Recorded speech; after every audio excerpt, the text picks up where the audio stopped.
Imagine this. It's 10:30 p.m. You're driving home from a friend's house. You haven't been drinking. You aren't speeding. You have nothing illegal in your car. Suddenly, those red and blue lights fill your rearview mirror. Your heart sinks. Adrenaline dumps into your bloodstream. Your mind starts racing. What did I do? Is my registration expired? Did I miss a stop sign? You pull over to the side of the road. The officer walks up to your window. He shines a bright flashlight directly into your face and asks a simple, seemingly polite question. Good evening. Do you know why I pulled you over? Most of you, in fact 99% of American drivers, will answer this question. You'll say something like, maybe I was speeding, or I'm sorry, officer, I'm not sure. Congratulations, you just failed the first test.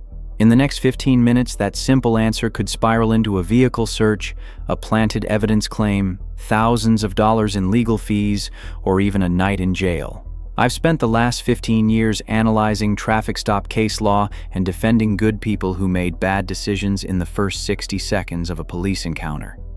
Today, this isn't just a video. This is a survival guide. I'm going to walk you through the entire anatomy of a traffic stop, from the moment the lights go on to the moment you drive away.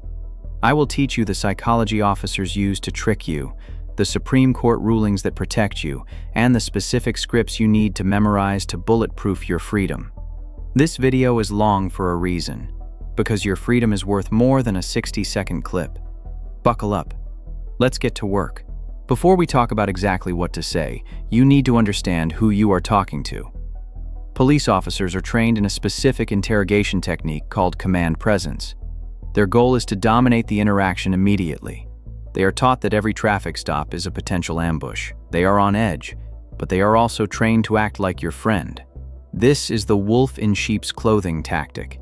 They will use casual language like, hey, do you mind if I just take a quick look? Or just a quick question before you go. Why do they do this?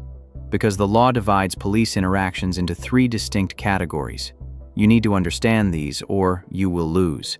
Category 1 is the consensual encounter. This means you can leave at any time. Category 2 is the detention, often called a Terry stop. This means they have reasonable suspicion to hold you briefly. Category 3 is the arrest. This means they have probable cause to charge you with a crime. Here is the secret. Officers love to keep you in the gray zone between consensual and detention. They want you to think you have to stay and answer questions, even when you legally don't. If you voluntarily answer questions, you are giving up your rights. The courts call this a consensual encounter. If you give them evidence voluntarily, your lawyer cannot save you later. So, rule number 1. Traffic stops are not conversations. They are investigations. Every word you speak is being recorded on a body cam and can be used to build a case against you. Let's go back to the car. You've just pulled over. What do you do physically? This is where safety meets legal strategy. Most people panic here, and that panic looks like guilt. Step 1. Turn off the engine. Step 2. Turn on the dome light if it's dark. Step 3. Put your hands on the steering wheel at 10 and 2 where they are clearly visible. Step 4. Lock your doors. Why lock the doors? Because officers are trained to open your door to better hear you, or for officer safety. If your door is locked, they have to order you to open it, which requires legal justification. If it's unlocked, they can just swing it open, and now they have a view of your entire vehicle. Now let's talk about the window. Do not roll your window all the way down. I repeat, do not roll your window all the way down. Roll it down just 2 to 3 inches, just enough to slide your license and registration through. This is based on the plain view doctrine. If the window is down, the officer can stick his head inside your personal space. He can claim he smells marijuana. He can claim he sees something suspicious in the back seat or under your legs. By keeping the window up, you create a physical barrier. You control the space. If the officer says, "Roll the window down so I can hear you," you simply reply, "I can hear you fine, officer. I'm keeping it up for my safety." Now, the officer asks for your documents. You hand them over. Then comes the trap question we talked about earlier. Do you know how fast you were going? Or, do you know why I stopped you? If you guess, you are confessing. If you say no, you look oblivious. The only winning move is not to play. The right answer is simply, I prefer not to answer questions. Simple, polite, firm. You are not admitting anything. You are handing over your ID as required by law, but you are not providing testimony against yourself. The officer now goes back to his cruiser. He runs your license. He comes back. Here is the critical turning point of the entire interaction. In a normal stop, he should hand you your ticket and leave. But if he starts asking, "Where are you coming from?" you look nervous. "Who's the passenger?" "Where are you headed tonight?" He is stalling. He is fishing.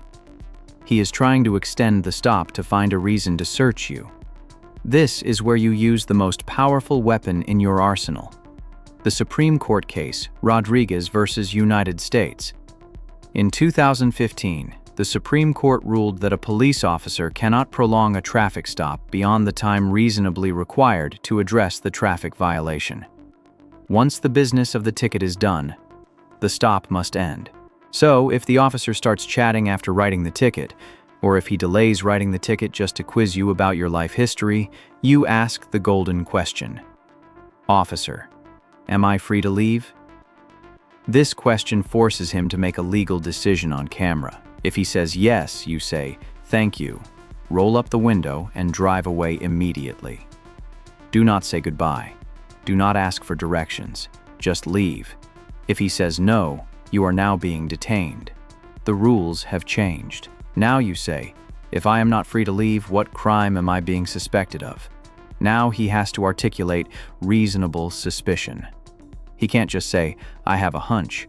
He needs specific, articulable facts. If he can't provide them, the detention is illegal and anything he finds later gets thrown out in court. Remember, silence is your shield, but this question is your sword. It cuts through the confusion and forces the officer to declare his intentions. Let's say he doesn't let you go. He wants to search the car.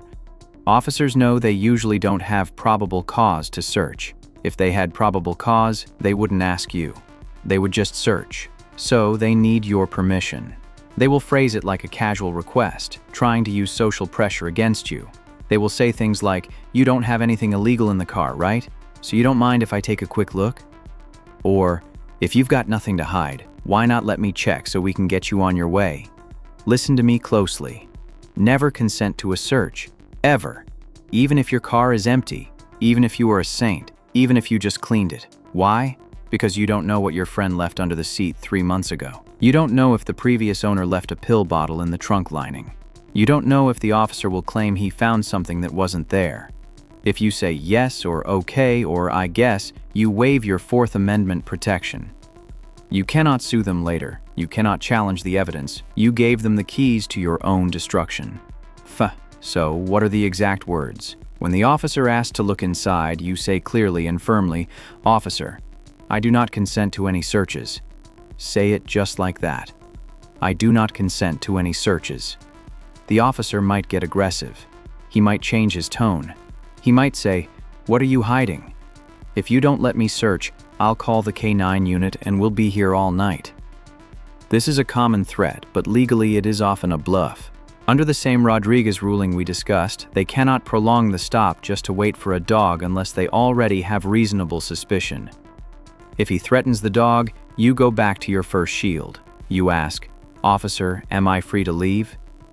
If he holds you there for 20 minutes waiting for a dog without a valid reason, your lawyer can get that case thrown out. But if you consent to the search, you lose that protection. Stand your ground. I do not consent to any searches. Now, let's move to some advanced tactics. What happens if things escalate? Specifically, what if the officer orders you out of the car? This is a critical moment where many people get arrested for resisting because they think they have the right to stay inside. No, I'm not required. You're going to step out of the vehicle. Then I have to call. No, you don't have to call anybody. I'm not. Get out of the vehicle. Get out of the vehicle. Get out of the vehicle I'm not required to step now. out of the vehicle. You are. I'm You are not. under arrest. Why am I Get under out of the arrest? vehicle. Why am I Step under arrest? out of the vehicle. Why do you have your hands on me? Because you're going to jail. I didn't do anything Get out wrong. of the vehicle. Let's I didn't go. do anything wrong. Let's go. Sir, I didn't do Let's anything. go. Oh my God. Ouch. Oh my. Ow. Come on. Ouch. You want to Around, you find out. I didn't do anything wrong. Bring hands behind your back. Stop. Here is the hard truth. Under the Supreme Court case Pennsylvania versus Mimms, an officer has the authority to order a driver out of the vehicle for officer safety during a lawful traffic stop. He does not need probable cause for this specific order.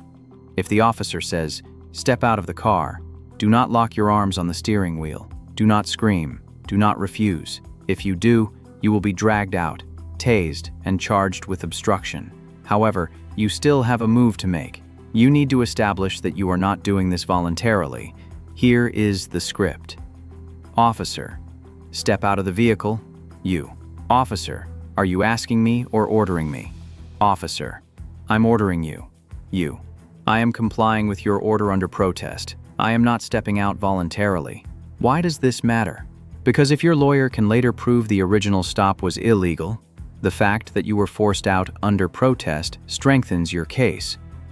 Get out slowly. Close your door behind you. Lock it if you can. Put your keys in your pocket. Never leave your car door wide open for them to look inside.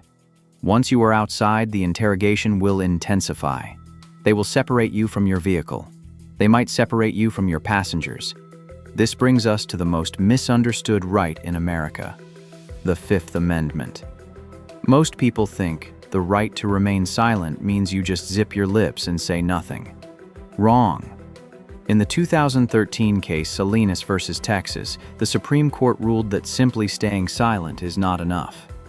If you just stand there refusing to answer without formally invoking your rights, prosecutors can use your silence against you in court. They can argue that an innocent person would have denied the charges, but you stayed quiet because you were guilty. To get the protection of the Fifth Amendment, you must speak up to shut up. You have to verbally trigger the right. The exact phrase is, "I invoke my Fifth Amendment right to remain silent."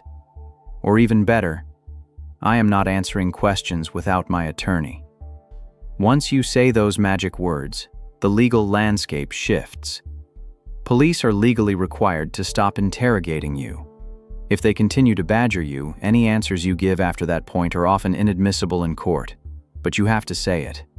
And once you say it, you must actually stay silent.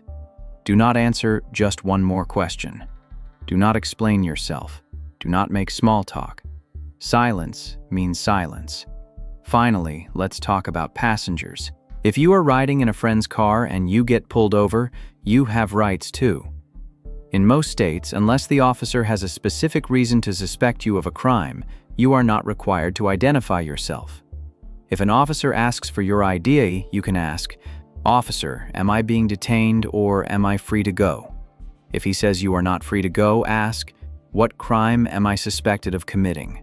If he cannot name one, you are generally not required to show ID. However, use your judgment here. Sometimes showing an ID is faster than a roadside legal battle, but know that you don't automatically lose your privacy just because your friend ran a stop sign. We've covered a lot of ground today. The lights, the window, the detention clock, the search trap, and the silence rule. It can feel overwhelming, but in the heat of the moment, with adrenaline pumping, you don't need to be a lawyer. You just need to remember the 4 pillars of survival. Phrase number 1, the breaker. Officer, am I free to leave? Use this to stop them from fishing and to end the encounter. Phrase number 2, the shield. I invoke my Fifth Amendment right to remain silent. Use this when they start asking personal questions. Phrase number 3, the wall. I do not consent to any searches. Use this when they ask to look in your car. Phrase number 4, the lifeline. I want my attorney. Use this if you are arrested or if the questioning never stops. Write these down. Save them in your phone. Put a sticky note on your dashboard if you have to. Knowing your rights isn't about being difficult. It isn't about hating the police. It is about being a citizen who understands the Constitution. The system is designed to reward those who know the rules and punish those who don't. Now, you have the blueprint. You have the knowledge. The next time you see those red and blue lights, don't panic. Prepare. Use the scripts, protect your rights, and get home safe. If you found value in this masterclass, hit that subscribe button. I'll see you in the next video.